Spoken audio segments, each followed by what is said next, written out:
Nope, it doesn't. Oh, here it is right here. Found it. Okay, got it. So welcome everybody. And I'm sorry for that clunky start. This is a new experiment for us. And we had somebody who had to leave that was planned to be here, but they had a family emergency. So Sue has been very gracious and stepped in for them. My name is Debra Kowalkowski. I'm a regional math coordinator out of Spokane, the ESD in Spokane at ESD 101 in Spokane. And I have the picture of the Math Fact Fluency book up on the screen because the things that we're going to look at today, when I was contacted, I was asked if I would facilitate a session on math games. I did this last year. It was really well received. And so they were hoping that I would do it again. And I agreed to do it today on November 3rd. And then I'm going to be doing another session in March as well. And that will be slightly different, but still similar, unless there's feedback that says, no, I think we need something else. So with that, I want to welcome you to this, and we'll get the math party started. And with that, I'd like to, as we often do, we start meetings with a land acknowledgement. And we just want to recognize that we are meeting. I'm coming to you from the ancestral homelands of the Colville Confederated Tribes, and I'm sure you're from other areas. But I invite you to join me in expressing our deepest respect and gratitude for our Indigenous neighbors and for their enduring care of our shared lands and waterways, and also to call out my appreciation for their 7th generational thinking, which says that the decisions that we make today should positively impact 7 generations forward. So with that, there's a few on here that aren't going to work today. You're not going to use your video and show yourself, but we'll get that figured out by March. Participation is important. And so there's only a few of us. Instead of breakout rooms, we'll be doing it all together, and you're just going to have to unmute yourself, but be willing to try things as we go through today. And everything will be focused on fluency through a very positive gaming experience. So as we start this today, there's a few things that I'm just going to call out very boldly and bluntly. Some core beliefs are that math competence, and in particular fluency, should never, ever be based solely on how fast a person responds. We should be developing math confidence through perseverance and grit. And math games should be centered on, first of all, the mathematics. There should be choice provided, and they should be quick to learn and easy to play.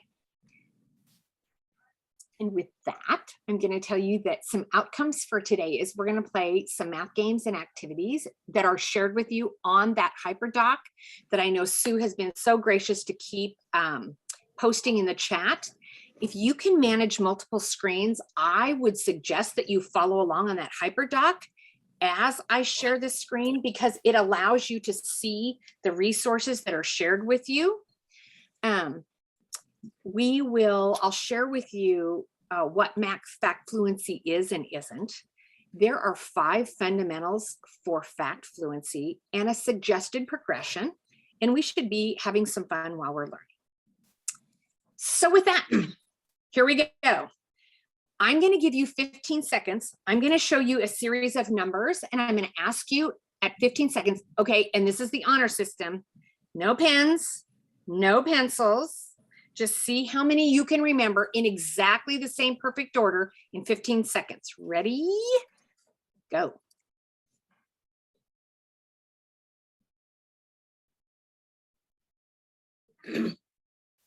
No pens and pencils, no cheating.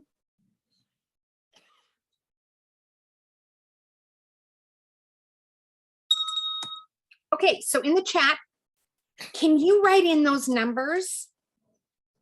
Take a stab at it.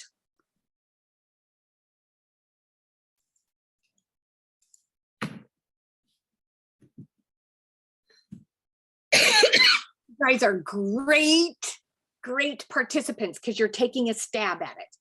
Now, I don't know if y'all got them exactly right or not. So we're going to check that right now, okay? I'm going to go back and I'm going to show the number. And I realize, okay, so first of all, I'm demonstrating breaking two big rules, okay, when it comes to fact fluency. First of all, it was timed. There was a 15-second timer. And second of all, I asked you to basically memorize that series of digits. And this was the digits right here. And what we know is drill-based learning involves memorization of isolated facts. And there's a growing body of research that learning and retaining without connecting to other knowledge is the most ineffective way to learn. So what I'm going to do right now is I'm going to ask you, or I'm going to point out to you, there's a relationship in these numbers. And that's really what this is all about. When I look at 2, I know that if I add 3, 5 becomes the next digit. If I add 3 to 5, 8 becomes the next digit. And if you continue that pattern, you would know that the very next numbers, the very next digits in this, what seems to be a random number, it would be 23. So my point in sharing that is, rather than memorization, making relationship connections is really critical. Now, here's what I know. If I flash that number at the end of today's session now, because I shared with you a relationship that exists and you've all seen it now, you would be able to recall what most of those, if not all of them perfectly, those numbers are. So everything that I share with you today is based on building relationships instead of drills where we memorize, okay? And if you have any questions, be sure and just drop them in the chat. Sue will call them out for me, all right? Once again, the learning that I'm going to share with you today is based on this book, Math Fact Fluency by Jennifer Bay Williams and Gina Kling. It's available on Amazon. It is the best $30 I've spent in a long time. I became aware of this resource a few years ago, and a colleague and I consistently teach classes that tend to fill all on math, all focused on math fact fluency. And this book is based on 5 fundamentals. And those are, number 1, mastery must focus on fluency. Number 2, fluency develops in 3 phases. And that would be counting. Sorry, I should have told you that. And the 3 phases are counting, deriving, and mastery. Okay. Foundational facts must precede derived facts. Time tests do not assess fluency ever. And students need substantial and enjoyable practice. We don't get to dig into these heavily, unfortunately, in an hour. This is kind of a flyby of a bigger session that's offered, and that information is on your HyperDoc. So if this interests you, you can dig into it more deeply, but I will refer back to this resource throughout this presentation. And again, you have questions, either populate them in the chat, or you are more than welcome to unmute yourself and just ask the question, okay? So we're going to start with a math game, and it's called Erase. And Sue and I are going to model this, okay? So this game would take 7 10-sided dice, which were available online, or playing cards with jacks and kings removed, meaning that aces are equal to 1 and queens are equal to 0.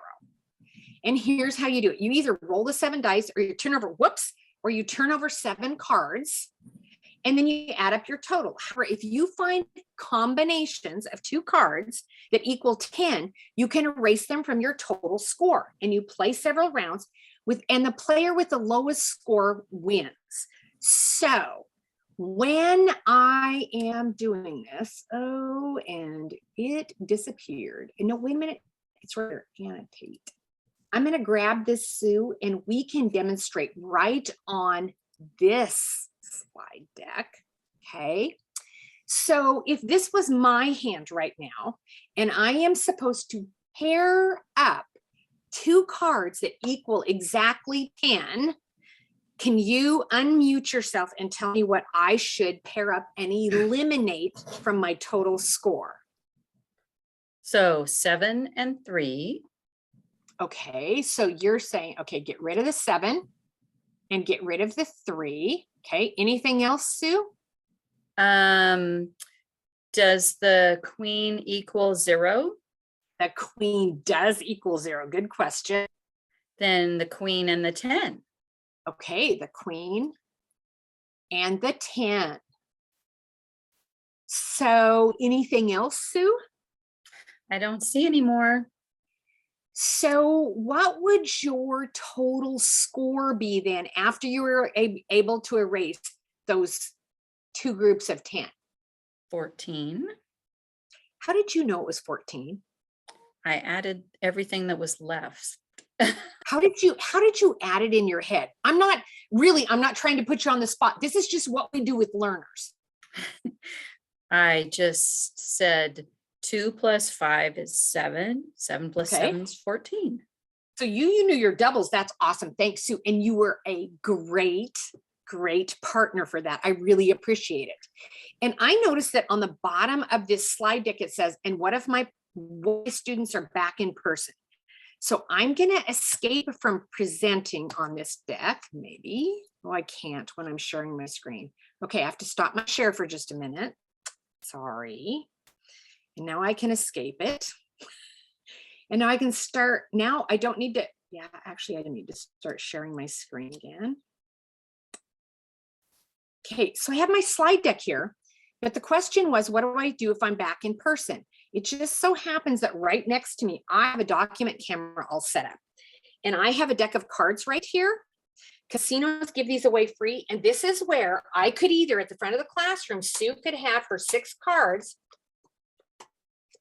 and I could turn them over and we could talk through this right here, doing the same process where we might pair up the 7 and the 3 and we'd eliminate those. And it looks like that might be a total. And again, I might ask the learner, okay, so what's the total? And somebody might say, well, I know my doubles, and 2 and 2 are 4, and 4 and 6 are 10, and 3 more means my total is 13.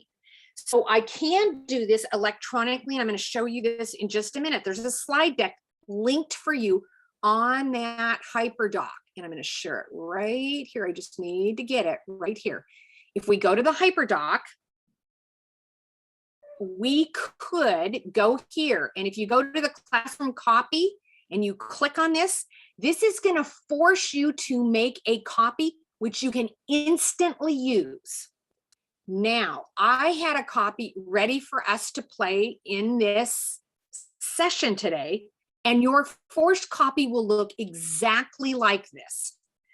So if we went to breakout rooms and Sue and I were in breakout room 1, we could have put our name. I could have put my name right here, Debra, and I could have edited and put Sue's name right here, or she could do it because we both have access to this, and so do you actually.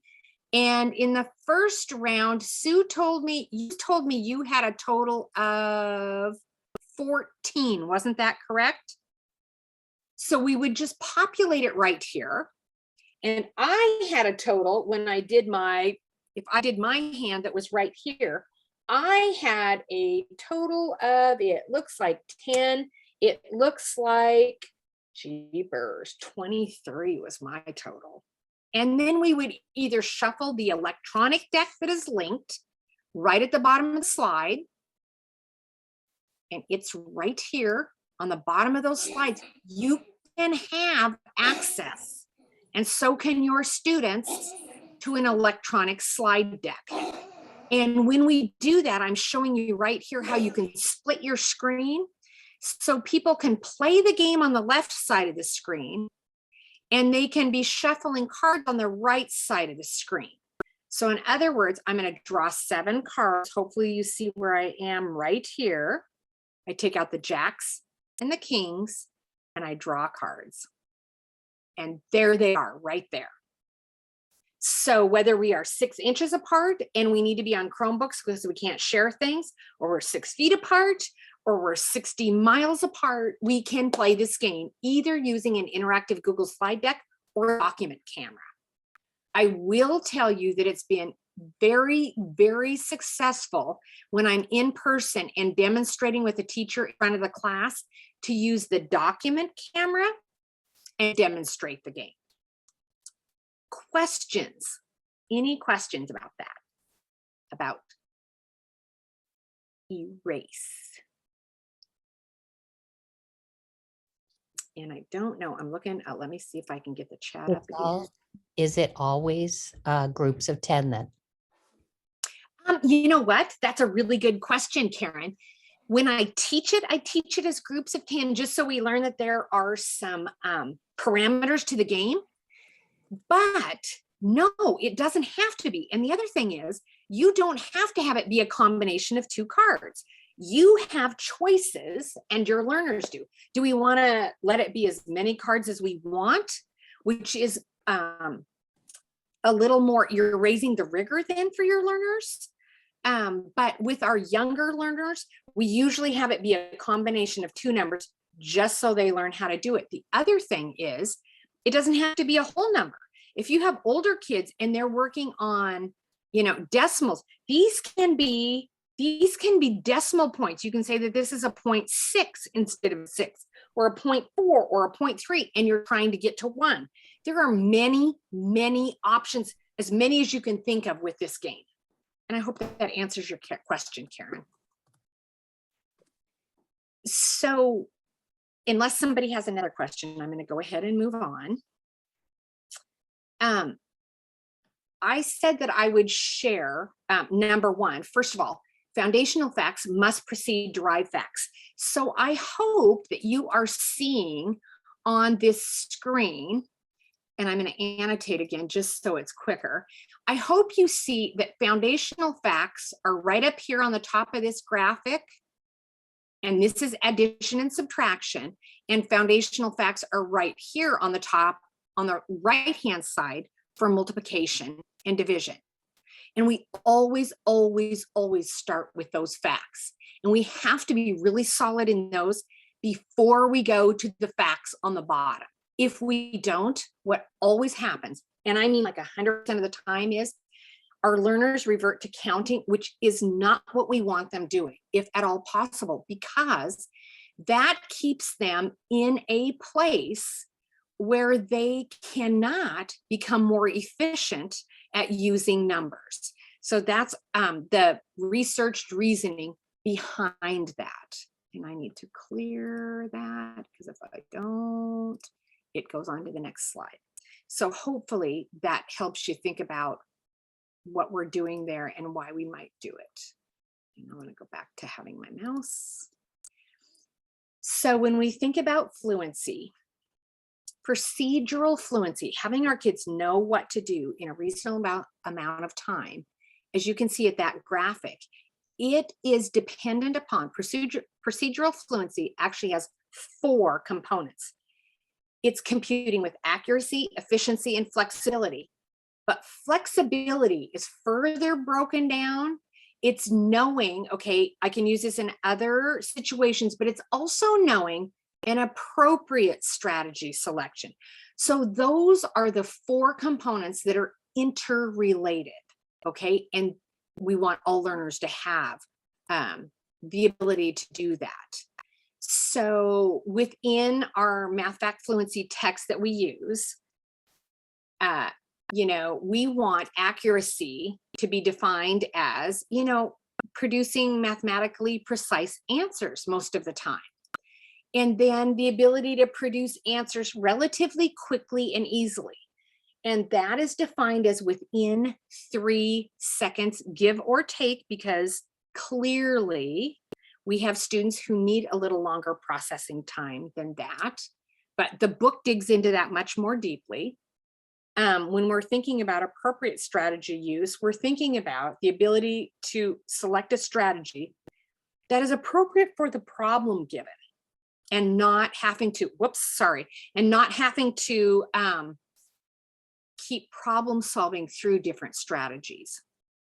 And then flexibility, the most important, and it is dependent upon the other three, is the ability to know that I can use this for other problems, or I can adapt them to numbers or adjust my thinking if necessary, and it's still efficient. So with that, we have another game. And because we are in this format, I'm not quite sure how this is going to work, but I'm thinking that we'll all just play on, I'll be the driver of this. And we're going to try this out, and we're going to all play on my screen. We'll just take turns and you'll unmute yourself. Okay. So we can play this with 2 to 4 players or a team. Again, it takes a deck of cards with no kings or jacks, and a queen is worth 0 and an ace is worth 1. Sounds familiar. So we want students to hear this 7 times in 7 different ways, okay? Each player turns over 4 cards. Each player creates a sum as close to 13 as possible with 2 of the 4 cards. Each player records the difference from 13 from their total, and the difference is added to a player's point total. We play 5 rounds, and the player with the lowest total is the winner. So now I know, again, I have to stop my share for just a moment so that we can all get on the slide deck, and then I'll start sharing again, because somehow it just doesn't let me escape when this is a webinar and not a Zoom meeting. So I'm going to get 2 things up. I'm going to get the slide deck. I guess I could share my screen now and it'll be fine because you'll get to see it. Okay. So you're seeing my screen, I believe, and I think you see my slide deck that I'm talking off of, but I have 2 things open, and one is I'm going to get the Lucky 13 slides open, the slide deck we're going to play on as a group. And again, I notice that I have an interactive slide, and it looks like we might even have enough boxes for everybody. I'm scooting this over because we're going to use a different thing than the random card generator. We're going to use, because I want to show you this as well. I'll get rid of the ad. Sorry about that, but free things have ads. That's the way it works in the electronic world. This is Toy Theater, and Toy Theater has a slide deck. Something, there we go. Toy Theater has an amazing, amazing thing here. We'll just have to take turns. And I'll go first, and not because I want to go first, but I'm going to ask you to click into the slide deck that's on your HyperDoc, and I'm putting my name in here. It's interactive. So Sue, if you can put the link in the chat that is literally to the interactive slide deck that we use in class, everybody can get on this slide deck, and I'm going to ask you to do that right now. Oh, yeah, it's awesome. It's working because somebody else jumped on, because I see that right at the top. There you go. And go ahead and start populating your names. Perfect. And as people are doing that, I'll demonstrate how we're going to play this game. And notice the directions are right here again on the bottom of the slide. So I turn over 4 cards, it says. On Toy Theater, I don't turn over. This is a slide deck that's already been shuffled when I opened it. But if I'm not sure, if I click on the trash button right here, it says, are you sure you want to shuffle the cards? And I can say, sure. So it just shuffled them again.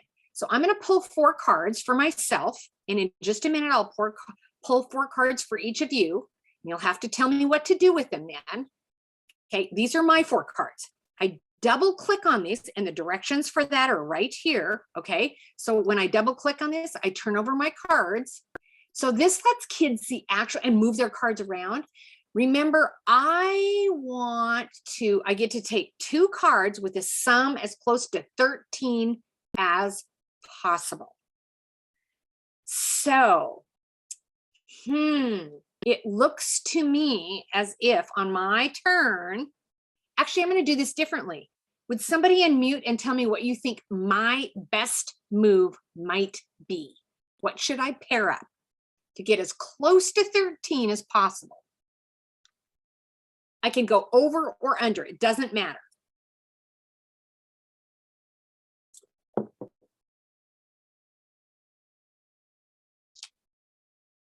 I have really good wait time.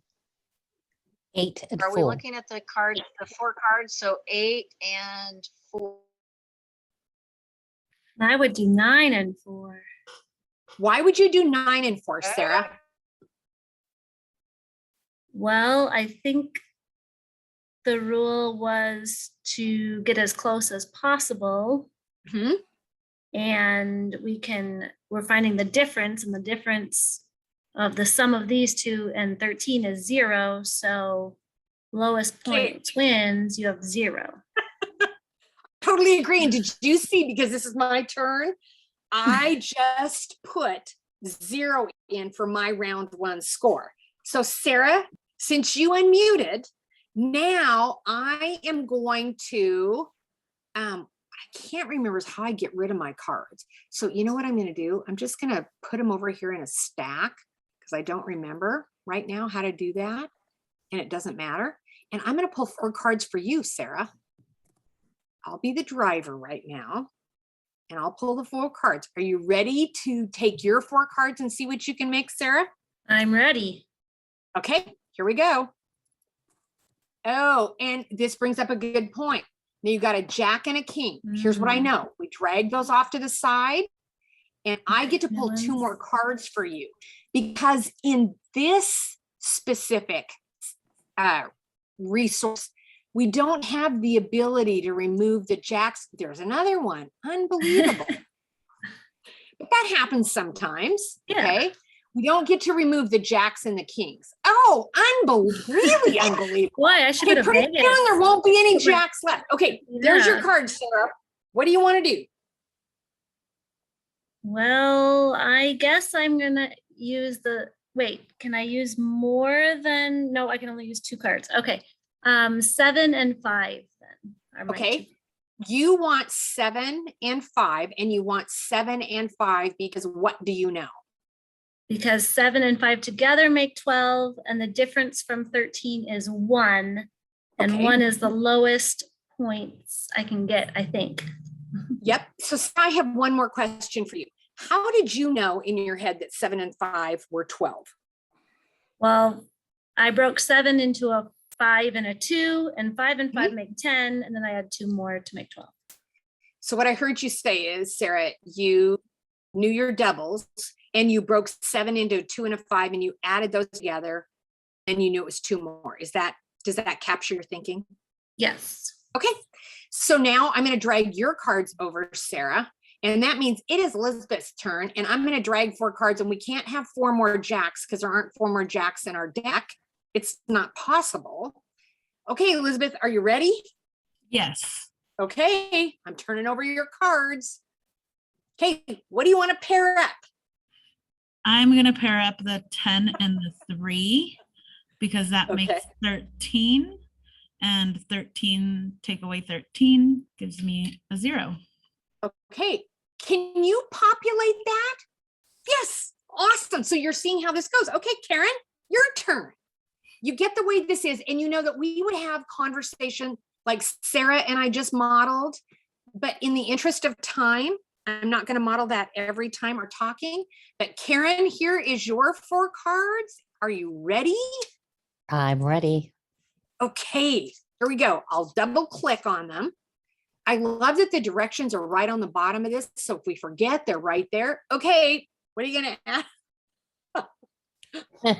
Oh, Queen I'm is sorry. Okay, I'm Queen is sorry. Okay. 0. Queen is 0, right? A queen is And 0. Ace is 1. Mhm. So I guess I'll take the 3 and the 2. Okay, and what's your, can you populate, what's your total, first of all, Karen, then, with the 5. 3 and the 2? And how many away from 13 are you? 8. Okay. Can you populate that in a slider? Do you want me to? If you could do that. Okay, I can. There you go. Colleen, can you unmute yourself and are you ready to play?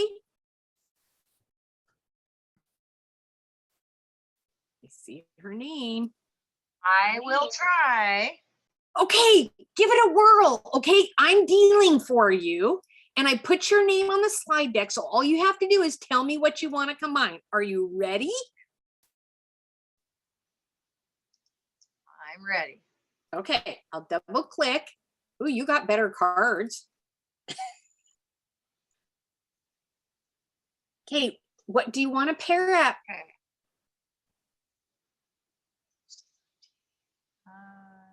Looks like 6 and 6. Okay. Or 12. Okay. And so what's your total then? You got a total of 12. And remember, it's the distance between the number that you got, 12, and 13. So what's your score for round 1, Colleen? 1. Yep. 1. And I just populated it for you. So that would be the end of round 1. And then I would come over here to the trash button, okay?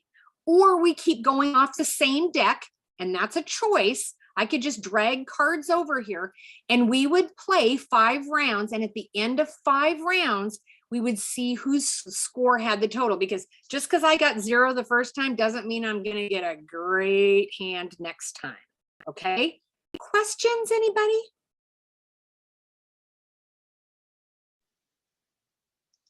No, I just absolutely love the toy theater for all virtual manipulatives. So I it's know. a great tool I have in my Google Classroom for kids to Yep. access dice, spinners, Yep. you name it. So it's a great. Yep. It It is. became It's essential during remote learning.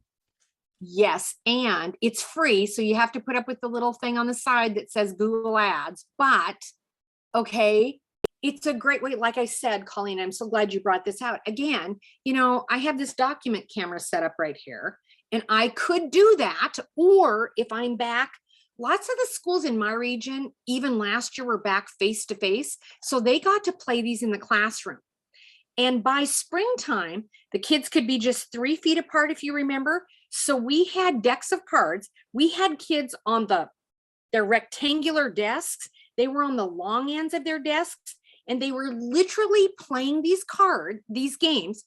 We printed out hard copies of this game board, and they had a deck of cards and they were playing.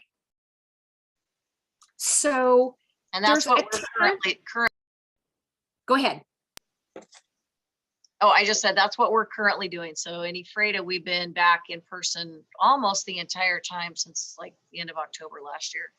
Uh-huh. So Yeah. we, like you, I go to the casino and get a Uh-huh. multitude of cards. So I'm able to cycle them through. Yep. We have gone so far as to, I was involved with a school. I wrote a little math grant, and it's something we tried out on training wheels, and we just put in for a much larger grant to grow the program. And we invited parents in once a week to teach them a math game. And we sent them home with the game directions and a deck of cards in a little, it's right here. Sorry, I had to lean down.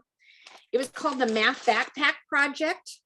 We sent the backpack home. Inside the backpack was the game directions, the casino cards, and parents actually played these games. They were really supportive of playing a game with their young learners.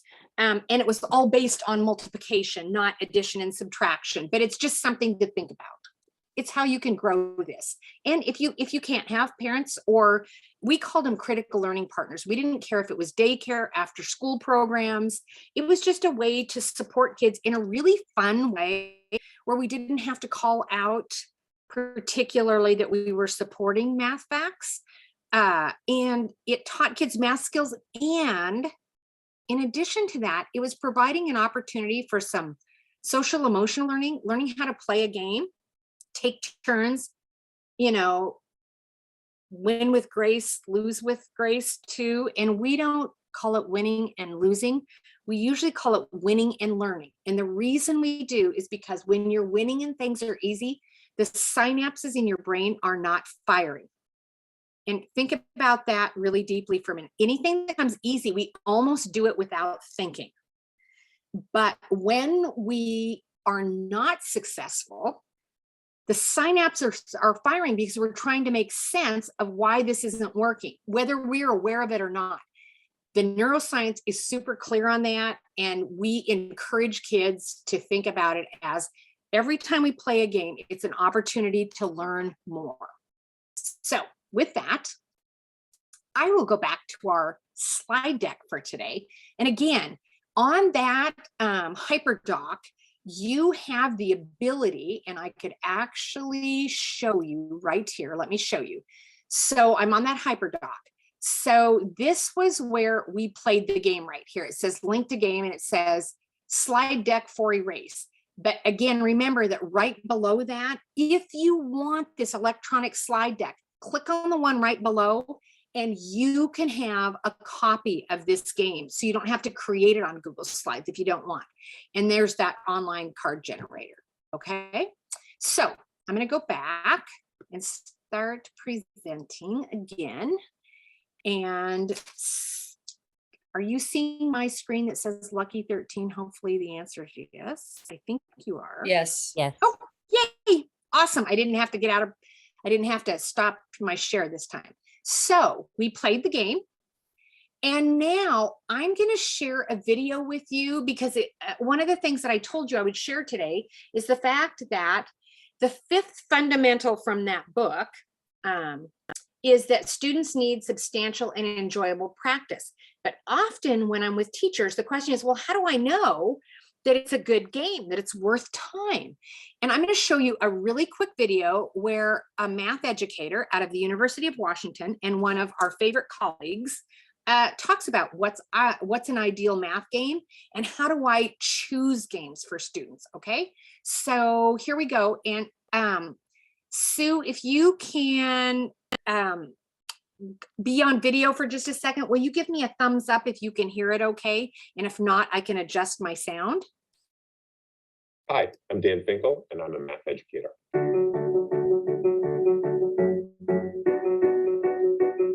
So I am a mathematical game designer. That's one of the things I do. And the way I got into that was I built a lot of games to be used in the classroom. And I would like to share my top 3 main fundamental points about using mathematical games in the classroom. So here they are. Number 1, choice needs to be a part of the game. And this is really a failure of so many standard textbooks for kids of any age. They say, okay, here's the game, you roll this die, then you write down what you get, then you add these things up, and then whoever gets the highest amount wins. And there's no choices to make. And that might be more fun than a lot of normal lessons, but it's missing a huge opportunity. Because first of all, kids will get tired of games where there's no choices.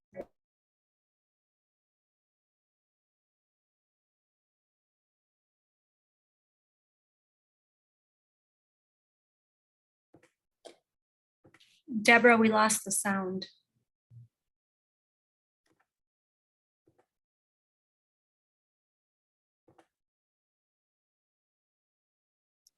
That's because I got muted. And it was because I was trying, and I think I got muted because I was typing in the chat. Let me take it back just a little bit, maybe to about right there, because it's not a long video. And we'll try it again. And then whoever gets the highest amount wins. And there's no choices to make. And that might be more fun than a lot of normal lessons, but it's missing a huge opportunity. Because first of all, kids will get tired of games where there's no choices way faster than games where there are choices. Second of all, there's no strategy. And as soon as you have a choice, there's a question, which is, did you make the right choice? Would this have been a better choice? You can start having questions about the strategy of the game, and these become a great opportunity for mathematical richness to enter the classroom. So look for games with choice and really emphasize that choice and ask kids about why they made the choices they made. This is just using what games have to offer in a way that supports mathematical thinking in the classroom. So that's 1, choice. Number 2, math should be the engine of the game. And here the biggest culprit is online games, flash games, computer games. When they are trying to use math, it is the classic way they do it is you're flying a little airplane, you're having a great time, and then something happens, it stops, you're running out of fuel, and you need to solve this math problem in order to get past it. And literally what that is teaching is the game stops, the fun stops, mathematics is the money you need to put into the video game machine to make it keep going again. It is the suffering, it is the work you have to do so you can have fun. And that's just not the lesson we want to teach about math. Playing games where math is actually an element of the game, or ideally the engine of the game, that teaches a different lesson, where the better you get at the math, the better you get at the game. The more you see, the more options you have, the more powerful you get at the game. And what we ideally want people to see, and this is true about the world, is if you really know math, it's almost like you're cheating. You just know too much. You can win in the game. So that's 2. Math should be the engine of the game. And number 3, it should be simple to use and quick to play. And that's just because as a teacher, you got to get in there and it can't be long. I love the game Cribbage, great game. I've never used it in the classroom because there's just too many little strange rules. Great math game. So those are my 3 rules. Number 1, the game should have choice. Number 2, math should be the engine of the game. Number 3, it should be simple to learn and quick to play. Look for that when you play games in the classroom, and you will see what they can do to transform the way that your students respond to mathematics.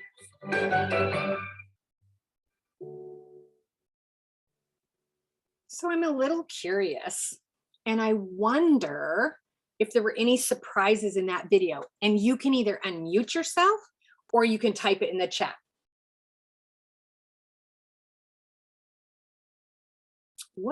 Were there any surprises with what makes a good game?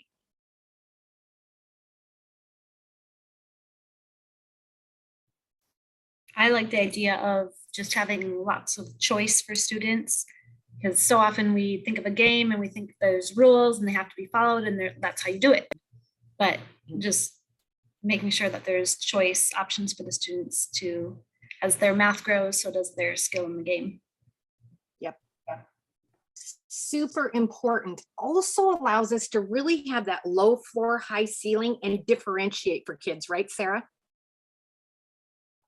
We can scale it up or scale it down. Anything else?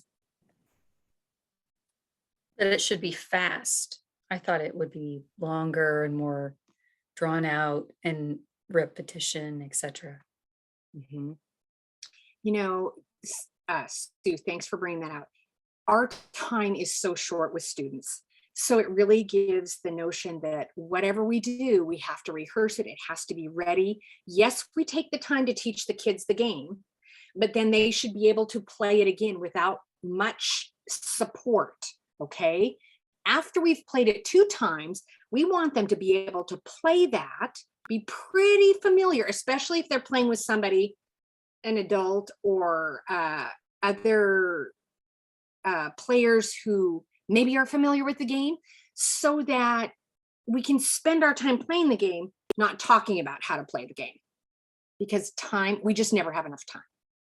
Commonly, what teachers are surprised by, classroom teachers, when they hear this, is the bit about having math as the engine of the game and talking about the airplane that's flying. And with the best of intentions, if you have to stop and do something so that you can play the game again, it's really making doing the math, a punishment. I mean, it's the unfun part. So we have teachers constantly tell us, oh my gosh, I never thought about that. And now I need to go back and think about the games that I play. And is there choice? Oh my gosh, I think my kids have just been rolling the dice or picking the cards and there hasn't been choice. So my colleagues and I have found that this is a really important piece to share with folks. And with that, I think I will just go here. Let's think about Lucky 13 that we just played. And this could have been a card game where I told you to pick 2 cards. And however far you are from 13, that's your total. And that would make that game about chance more than it is about choice, because it would be totally up to what 2 cards do I draw. By using 4 cards, it really brings in that element of choice, and you have to really think about what is the best move I can make. So one of the things that we always want to encourage teachers and whoever's working with students is think about the resources or the games that you have that students love and adore, and is there a small change you can make that allows more choice and less chance. Okay. And in the research, in NCTM, which stands for that's the acronym for the National Council of Teachers of Mathematics, there is, and this is linked on your hyperdoc, there's an article, Why Play Math Games? And it literally talks through why you would take time and how we could encourage classroom teachers to take the time to play math games and the value in that. Because sometimes we run into teachers who feel really, really tied to the pacing guide or the curriculum. And if it's not, and administrators who support that too, and they're just really reluctant to play some games. But again, what I'd really like to call out is it's a really fun way to engage students in thinking about basic math facts, and the opportunity to have some social emotional learning embedded just makes it such a nice pairing and really supportive of all students, and all really does mean all. So, whoops, sorry. You might think about after you share that with somebody, and again, today I'm watching the clock because I know that you've all had long days already today, and we're not going to go over, but just think about what challenges you're thinking, or what aligns with your thinking, or what might inspire your thinking if you were to read, or after, if you have a chance to read that document. It's linked on your hyperdoc. I'm going to show you one more quick game, and you may be familiar with this game already. And I am going to escape this one more time because we're going to do it quickly on a Google slide deck. I'm going to go there. There is a game, and it is called Tic Tac Toe Products. It can also be played as Tic Tac Toe Sums. So there's a lot of room in this game. Whoops, sorry. My mouse is sometimes super touchy. You can play this so with either a multiplication focus or an addition subtraction focus. And if anybody wants to be my partner right now for just a minute, it would be fabulous. So the directions are at the bottom, but I'm going to model them really quickly here. And I'm going to guess that Sue, you're on this slide deck. Is that right? Yes, I am. Okay, so here's what I'm going to do. I'm going to label you. I am on slide number 1, and I'm going to label it Sue. And I'm going to label player number 2 as Debra, and we'll just let people watch from right here. And notice the directions are right on the bottom of this interactive slide deck again. And I'll make it just a little bit bigger because I know if you're watching on your screen, you probably don't care as much about the directions where I'm sharing my screen as how we play. So here's how we do it, Sue. What we're going to do, and this box just got smaller because I eliminated some typing. Okay, here's the deal, Sue. There's 2 paper clips, and I'm going to move a paper clip, and I'm going to move it to one of the factors because this is called the product game, and I moved it to 4. Now here's your job. You get to also move a paper clip, and whatever those 2 factors are, you're looking for the product on this game board. And Sue, our goal is to get, I believe, 4 in a row. Okay, I don't think it's 3 in a row, but that could be a choice that we play to. Let me look. Player 2 moves. Okay, already factor of the game should discuss their strategies. It doesn't say. We're going with 4. Okay, so go ahead and move your paper clip 4 times. Pick another factor. And can you move your paper clip over, Sue? I'm not sure if I can or not, maybe. Okay, why don't you tell me what factor? I'll just be the driver. Where would you like me to move the paper clip for you? I was just going for 2. For 2? So if I moved it to 2, what's your product then, Sue? 4 times 2 is 8. equals. Okay, 8. so then I take a game piece over because those are stacked there. And do you see how I covered the 8? Now here's the deal. When I am number 2, I can only move one of those paper clips, Sue. And I'm gonna do 4 times, I want to move this over to 7 because I know that 4 times 7 is 28. And now it would be your turn again, Sue. You get to move just one of the paper clips. And which one would you like to move? And you're trying to get 4 in a row, and you're trying to block me at the same time you're trying to get 4 in a row. Oh my goodness, I can't even see the screen anymore. I might need help. Phone a friend. Phone a friend. Okay, Sarah, Elizabeth, Karen, or Colleen, what could Sue do?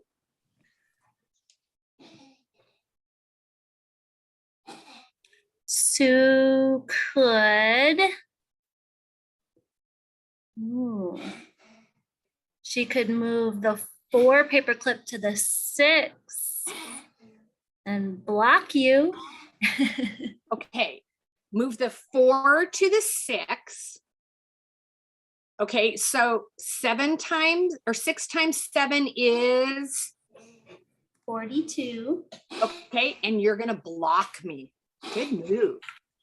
So I would then think about what move I can make, and I might choose to do 7 times 1 is 7, and I am now going to block her from this move.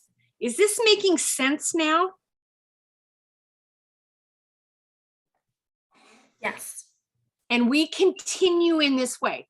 The same holds true if I were to do, instead of Tic Tac Toe Products, if I go back to that HyperDoc and I do, instead of Tic Tac Toe Products, I'm scrolling down, there is Tic Tac Toe Sums. And there's directions there on how you could do that. Okay. So with that, I'm going to go back to the slide deck and I'm going to be in present mode.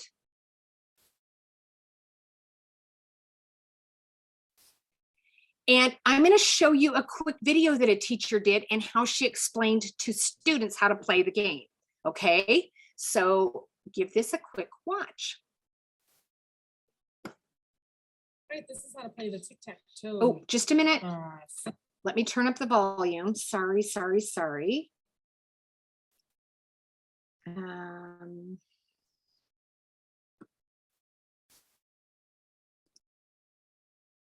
turn it up. Hopefully this will be better. Let's try it now.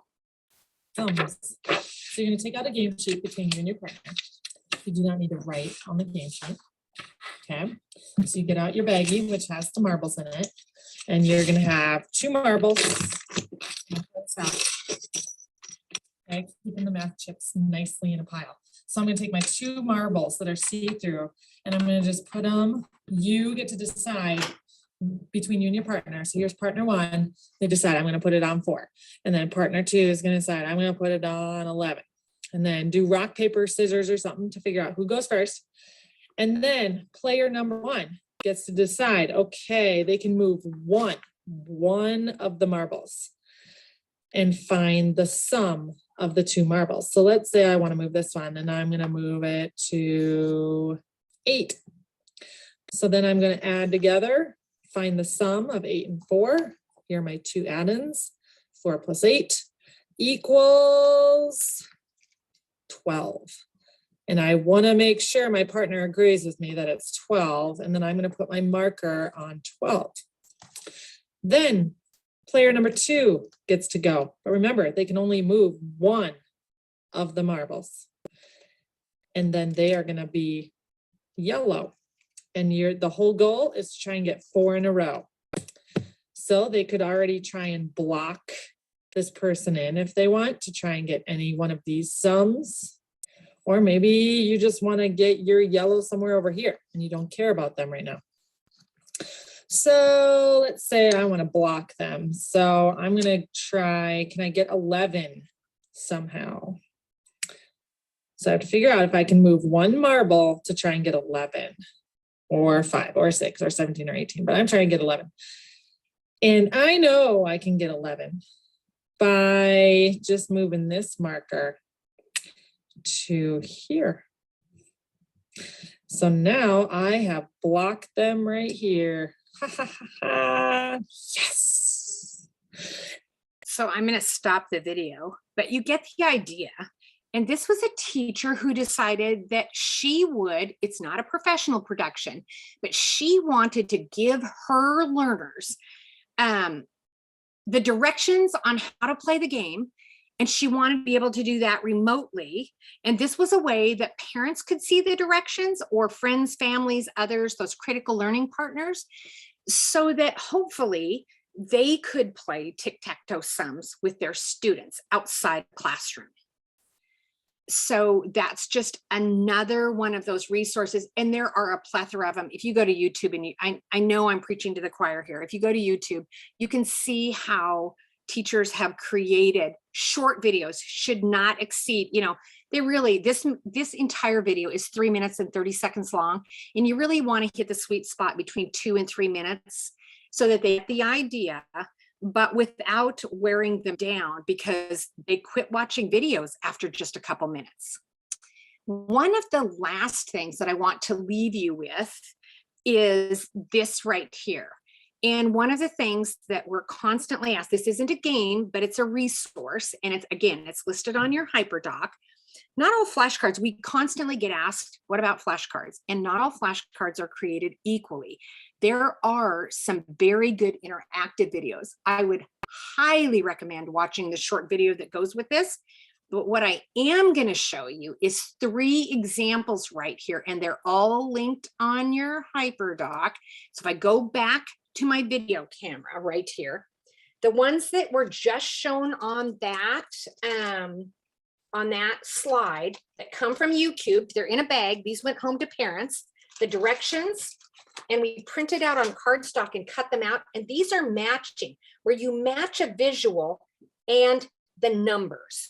So these are really, really good. In addition to those, another mathematician that were just wildly popular and really, really good math is Graham Fletcher. And he has a series of interactive cards. He uses dice because kids are usually familiar with those visuals. And he asks them how many and how they know. And there's just tons of them. And you can cut them up. And he goes from that to his second set that's like this. How many is this? And how do you know? Awesome resource. The last thing that I'm going to show you is something that just came out, and I'm not selling it, but this is multiplication by heart, and it's by Dan Finkel, the guy who told us the 3 things that make a good math game. And this is also a game where you just do math facts, and there are many, many visuals. So students are making connections between representations. They're those relationship pieces rather than the kind of flashcards that I grew up on, where it said literally 6 times 7, and I just had to memorize that it was 42. And with that, I see that it is just past 4:30, and we were supposed to be done. So thank you for joining us after a long, long day of teaching. And I want to encourage you right now, if you're on that HyperDoc, okay, if you have it open, what you want to do right now is go up to, okay, if I'm on the HyperDoc right here, if I go up to File and I make a copy and I save it in my drive, you will always have access to these resources. If you don't, then you wouldn't have access to them. If you don't need them, that's great. I hope you do want them. And with that, I'm going to quit talking. And if there's any last questions, please feel free to unmute right now. I'll stop my share so I haven't taken over your screen, and I apologize for that. But if you have anything either in the chat or you want to unmute yourself and ask questions, please do. And if not, have a good rest of your evening. Do you have a date for? Keep going, Karen, you got cut off. A date for? The March webinar? You do, but I can't remember what it is. I can can't email it. I can email it afterwards because we'll have it in our schedule, but it's not posted yet. Thank you.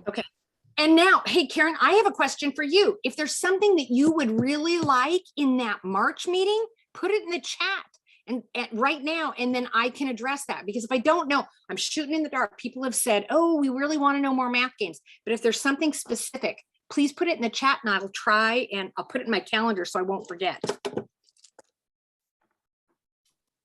Anything else?